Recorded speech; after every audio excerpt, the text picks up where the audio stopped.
Hello friends, this is Bhavna here. Welcome to let's crack. तो कैसे हैं सभी?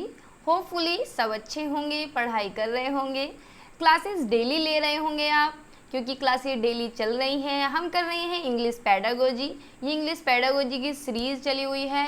सारी चीज़ें हम करने वाले हैं इंग्लिश पैडागोजी की। पहले कंटेंट करेंगे, फिर क्वेश्चन करेंगे जितने भी पूछे गए हैं प्रीवियस ईयर में। ठीक है, प्रीवियस ईयर यानी जितने भी ऑनलाइन मोड में क्वेश्चन पूछे गए हैं वो सारे क्वेश्चन हम करने वाले हैं। तो मैंने सोचा पहले आपको कंटेंट करा देती हूँ, फिर आपको बार बार ये नहीं बोलना पड़ेगा कि ये टॉपिक रह गया हमारा, ये टॉपिक रह गया। तो सारे टॉपिक कराने के बाद सारे क्वेश्चन रिवाइज करेंगे, इससे आपकी एक अच्छी तैयारी हो जाएगी। 15 नंबर की इंग्लिश पैडागोजी पूछी जाती है, तो कम से कम इतना तो हो जाए कि 15 में से 13 नंबर आप ला पाएँ, क्योंकि अगर जो अच्छे नंबर बन पाते हैं वो पैडागोजी में ही बन पाते हैं, पैसेज में नंबर बहुत कटते हैं। ठीक है, उसके लिए भी आपको एक अच्छी तैयारी चाहिए। तो हम पैसेज भी सोल्व करेंगे इस बार, हो सकेगा तो।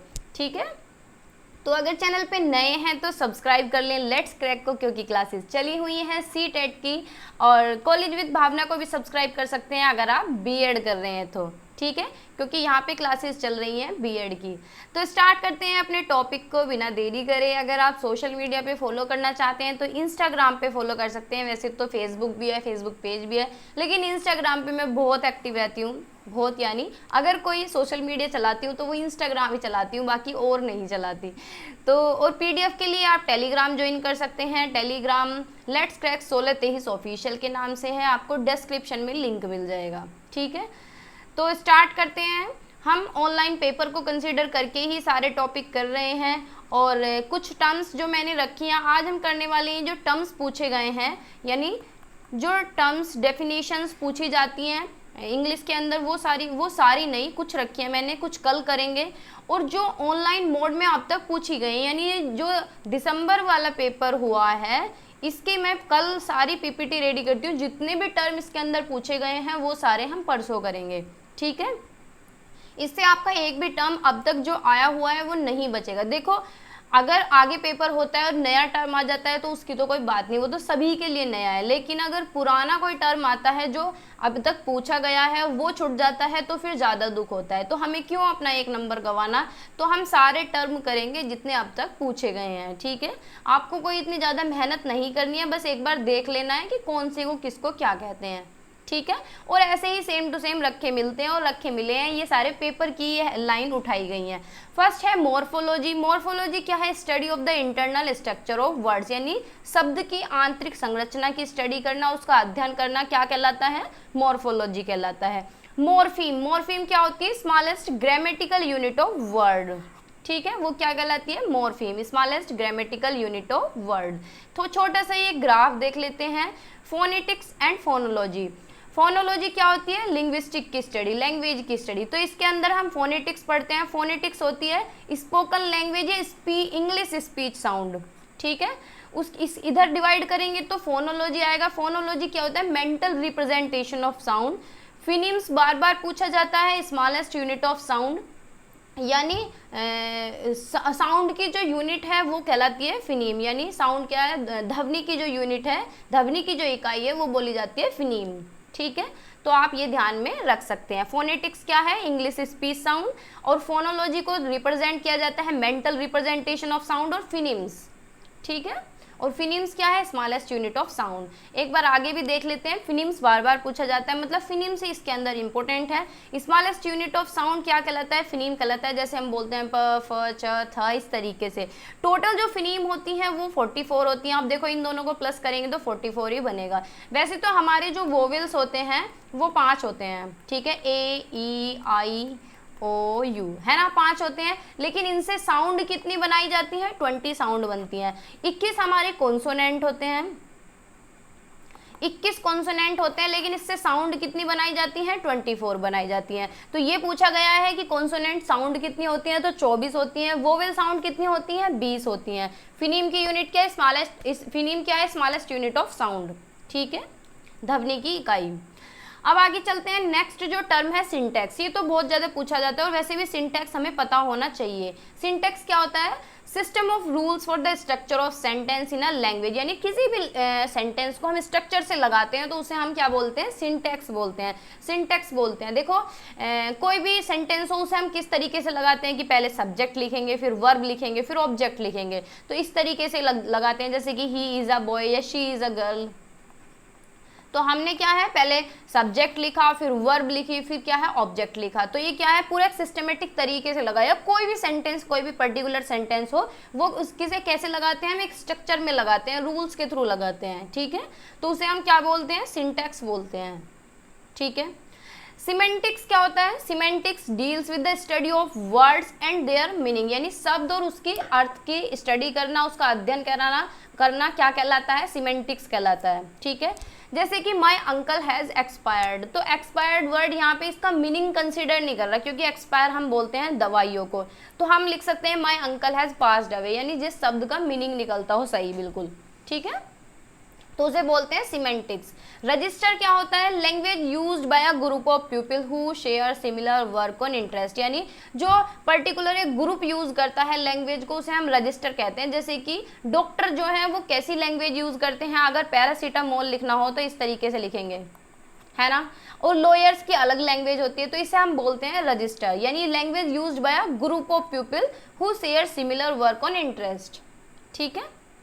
आगे चलते हैं, कोलोकेशन। कोलोकेशन क्या होता है, ग्रुप ऑफ टू और more words that are almost put together to create a specific meaning, यानी दो शब्दों को एक साथ मिला के कोई स्पेसिफिक मीनिंग निकलता हो। जैसे कि हमें बाहर कुछ खाना है, चाउमीन, बर्गर, ढोकला, सोकला, ये क्या है, ये सारी चीज़ अगर हम खाते हैं तो हम उसे क्या बोलते हैं, फास्ट फूड बोलते हैं। और अगर अलग अलग देखें तो फास्ट होता है, तेज फूड होता है खाना, तो अलग, तो इसका कोई मीनिंग ऐसा निकल नहीं रहा है, अलग अलग। अगर एक साथ देखें, फास्ट फूड का एक स्पेसिफिक मीनिंग निकलता है। इंजन अगर अच्छा हो तो हम कहते हैं कि पावरफुल इंजन है, तो ये एक स्पेसिफिक मीनिंग निकलता है। हम कहते हैं, हम कोई कहते हैं कि बेस्ट इंजन है, गुड इंजन है, बेटर इंजन है, ऐसे नहीं कहते, पावरफुल इंजन कहते हैं अगर इंजन दमदार है, चाहे गाड़ी हो चाहे किसी भी चीज़ का हो, ठीक है। Site word, those who can identify without any analysis, यानी जिसमें बहुत ज़्यादा एनालिसिस ना करनी पड़े, सामने से देख के ही पहचान लेना। जैसे किसी भी इंसान को हम सामने से देख के पहचान लेते हैं, इसी तरीके से कोई भी वर्ड को देख के एक बार में ही पहचान लेना क्या कहलाता है, साइट वर्ड कहलाता है, ठीक है। लेक्सिकल वर्ड क्या होता है, जिसका एक इंडिपेंडेंट मीनिंग हो, जैसे कि स्टूडेंट्स, और क्या हो सकता है इंडिपेंडेंट, किसका मीनिंग हो सकता है, टीचर का हो सकता है, ठीक है। स्कूल को हम मान सकते हैं, स्कूल भी अपने आप में एक इंडिपेंडेंट मीनिंग निकलता है, ठीक है। और भी इस तरीके की पर्सनैलिटी होती हैं जिनका एक इंडिपेंडेंट मीनिंग होता है, ठीक है। ब्लेंडिंग, ब्लेंडिंग क्या होता है, refers to the joining the beginning of one word and the end of another word to make a new word with new meaning, यानी स्टार्टिंग जोड़ना या फिर एंडिंग जोड़ना, यानी दो शब्दों से मिलके एक वर्ड को बनाना, वो कहलाता है ब्लेंड कर देना, यानी मिक्स कर देना, एक चीज़ को मिक्स कर देना। जैसे कि मिट्टी को रेत में मिला दो तो उसका एक अलग ही मिक्सचर निकलेगा, इसी तरीके से दो वर्ड को मिला दो तो उनका एक अलग ही वर्ड निकलेगा। जैसे कि ब्लेंडिंग में स्मोक प्लस फोक को हम मिला देते हैं तो स्मोक बन जाएगा, यानी SMO इसका ले लिया और G इसका ले लिया, फिर SM इसका ले लिया, OG इसका ले लिया, ठीक है। इसी तरीके से ब्रेकफास्ट और लंच को अगर हम मिला दें तो ब्रंच बन जाएगा, जो हम रात के टाइम करते हैं 11 बजे के आसपास जो खाना खाते हैं उसे हम ब्रंच बोलते हैं, ठीक है।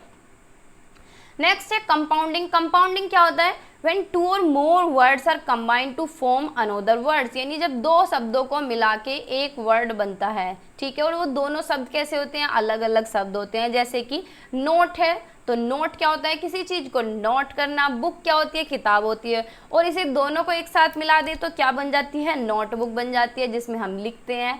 इसी तरीके से ग्रीन होता है हरा, और हाउस होता है घर, और अगर इसको एक साथ मिला लें तो ये बन जाता है ग्रीन हाउस, ठीक है। Semantic slanting. सिमेंटिक स्लैंटिंग क्या होता है, vocabulary word that the author choose to attract the customer, यानी कस्टमर को अट्रैक्ट करने के लिए इस तरीके के वर्ड लिखना। जैसे कि by one get one free, अरे भाई spelling, by one get one free. किसी भी मॉल में आप जाएंगे, अगर इस तरीके की स्कीम चल रही है by one get one free, तो आप क्या है, अट्रैक्ट हो जाएंगे। तो ये क्या है, कस्टमर को अट्रैक्ट करने वाली बात है। और अगर 900 का सामान होगा तो उसे ही वो 1999 का कर देंगे, ठीक है, और इसी को ही बना देंगे by one get one free. तो ये सब क्या है, ये कस्टमर को अट्रैक्ट करने वाली बात है। जैसे कि शुगर फ्री चिप्स, वो शुगर फ्री होते नहीं है लेकिन लिखते हैं, उन पे फैट फ्री लिख देंगे। अब आलू तो फैट ही बढ़ाएगा लेकिन लिख सकते हैं ये अट्रैक्ट करने के लिए। तो कोई जिसे मोटा नहीं होना है वो सोचेगा कि फैट फ्री है तो हम खा सकते हैं। इसी तरीके से शुगर फ्री बिस्किट की होते नहीं है, वैसे तो उसमें चीनी डाल के बनाएंगे लेकिन लिखेंगे शुगर फ्री। तो ये क्या होता है, सिमेंटिक स्लैंटिंग, यानी कस्टमर को अट्रैक्ट करने के लिए। फिर नेक्स्ट वन है यूफेमिज्म। यूफेमिज्म क्या होता है, polite word used in daily life in place of harsh word, यानी गलत शब्दों का प्रयोग न करके पोलाइट वर्ड यूज करना, बहुत ही प्यारे से वर्ड यूज करना। जैसे कि किसी को हम कहते तो ठीक लग रही है ना, और किसी को प्यार से बोले कि आप बहुत स्वीट लग रही हो। तो क्या है, इसमें कितना डिफरेंस होता है कि हार्श वर्ड बोलने की बजाय क्या बोलने हम पोलाइट वर्ड बोल सकते हैं, है ना। जैसे कि किसी के हम कहें किसी की डेथ हो गई है या कोई मर गया है, अगर उसे कहें कि वो क्या है, ही पास्ड अवे, वो जा चुके हैं, हमारे बीच में नहीं रहे हैं, तो ये क्या कहलाता है, यूफेमिज्म कहता है। यानी कहने का मतलब है बोलने का तरीका कैसा रहना चाहिए, पोलाइट रहना चाहिए। होमोफोन्स, होमोफोन्स क्या होता है, word similar in sound but different in meaning and spellings are known as homophones, यानी स्पेलिंग तो अलग रहती है लेकिन साउंड इनकी सेम है। जैसे कि सेल है और शेल है, ठीक है, तो क्या है, बिल्कुल साउंड सेम है लेकिन स्पेलिंग अलग है, मीनिंग भी अलग है। बाय बाय, एक तो बाय ये टाटा वाला बाय होता है यानी विदाई करना, एक बाय होता है खरीदना, लेकिन क्या है, स्पेलिंग अलग है, मीनिंग अलग है, सिमिलर साउंड है दोनों की, ठीक है। तो हम उन्हें क्या बोलते हैं, होमोफोन। होमोग्राफ, होमोग्राफ किसे बोलते हैं, words that have same spelling but different meaning, यानी स्पेलिंग सेम हो लेकिन मीनिंग अलग हो। जैसे कि बार्क क्या होती है, पेड़ की छाल होती है, और बार्क कुत्ते जो भौंकते हैं उसे भी हम बार्क बोलते हैं।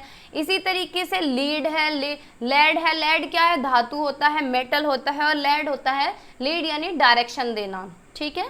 तो स्पेलिंग दोनों की सेम है और मीनिंग अलग है। इसी तरीके से बहुत सारे वर्ड हैं कि सेम स्पेलिंग पे अलग अलग मीनिंग मिल सकते हैं, ठीक है।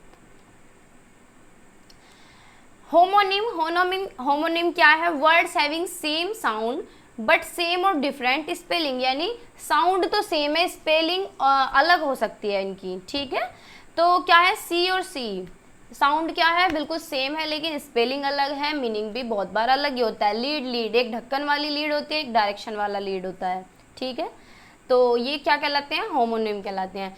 फिर है पैलिंड्रोम। पैलिंड्रोम क्या होता है, words that are spelled the same backward are known as palindrome, यानी कैसे भी देखो, उल्टा देखो सीधा देखो सेम मिलेगा। इस तरीके के बहुत सारे वर्ड होते हैं, जैसे कि मलयालम ऐसा होता है, स्पेलिंग में गड़बड़ हो जाए तो बता देना।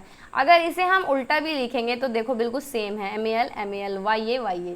तो ये क्या है, मलयालम बिल्कुल उल्टा लिखो सीधा लिखो सेम है। पुप, इसे उल्टा लिख लो सीधा लिख लो सेम है। मोम इसी तरीके से, डिड है, डैड है, वाव है, नून है, और भी बहुत सारे वर्ड हैं, है ना, मुझे अब माइंड में आने रहे। जैसे कि अल्फ़ाबेट से अगर किसी बच्चे का नाम लिखना हो तो नितिन ऐसा नाम है जिसे हम लिखते हैं तो उल्टा ही लिखा जाता है, ठीक है। और भी बहुत सारे नाम इस तरीके के हो सकते हैं, ठीक है। तो इन्हें हम क्या बोलते हैं, पैलिंड्रोम, ठीक है। तो this is all for today. Hopefully ये क्लास आपको अच्छी लगी होगी। छोटी सी क्लास होती है, मोटी सी इन्फॉर्मेशन होती है, और बाकी जितने भी ऑनलाइन मोड में पूछे गए हैं, यानी इस बार जो पूछे गए हैं उनकी मैं एक अलग से क्लास लेके आऊँगी, जिससे कि आप ज़्यादा नोटिस कर पाएँ कि इस बार क्या डिफरेंस था पिछली बार के मुकाबले, ठीक है। तो बाय बाय, टेक केयर, पढ़ते रहिए, मुस्कुराते रहिए और चैनल के साथ जुड़े रहिए। अगर चैनल पे नए हैं तो सब्सक्राइब कर ले और बेल आइकन को भी ऑन कर ले, और शेयर भी कर सकते हैं। आपका शेयर करने से कुछ नहीं जाएगा और मुझे क्या है, मोटिवेशन मिलेगा। तो बाय बाय।